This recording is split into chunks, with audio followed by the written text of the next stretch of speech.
भारत की राजनीति में महिलाओं की भागीदारी सिर्फ एक चर्चा नहीं रही बल्कि हकीकत बनने जा रही है।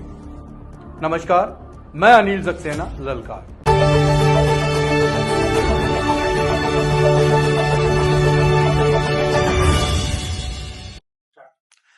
जब देश के प्रधानमंत्री नरेंद्र मोदी नारी शक्ति को राष्ट्र निर्माण का केंद्र बताते हैं तो यह सिर्फ एक बयान नहीं होता, यह एक दिशा होती है, एक विजन होता है। 2023 में केंद्र सरकार ने जो कदम उठाया, नारी शक्ति वंदन अधिनियम, यह सिर्फ एक कानून नहीं बल्कि भारत की लोकतांत्रिक संरचना को संतुलित करने का ऐतिहासिक निर्णय है। दशकों तक यह मुद्दा अटका रहा, सरकारें आई और गई, लेकिन निर्णायक पहल नहीं हुई।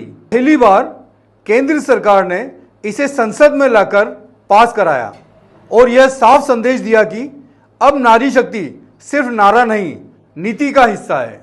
आज प्रधानमंत्री नरेंद्र मोदी का बयान यह भरोसा दिलाता है कि सरकार की नीयत साफ है और दिशा तय है।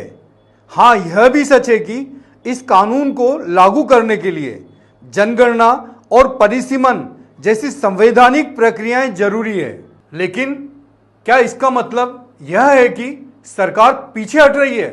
नहीं, इसका मतलब है सरकार जल्दबाजी में नहीं बल्कि मजबूत और स्थायी आधार पर बदलाव चाहती है।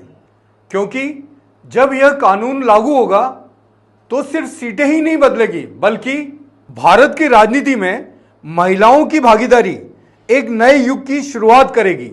गांव से संसद तक निर्णय लेने की मेज पर महिलाओं की भागीदारी बढ़ेगी और यही सच्चा सशक्तिकरण है। आज जो चर्चा तेज हुई है वह इस बात का संकेत है कि सरकार इस दिशा में आगे बढ़ रही है। और जब प्रधानमंत्री खुद इस विषय को सामने रखते हैं तो यह आश्वासन नहीं बल्कि एक प्रतिबद्धता नजर आती है।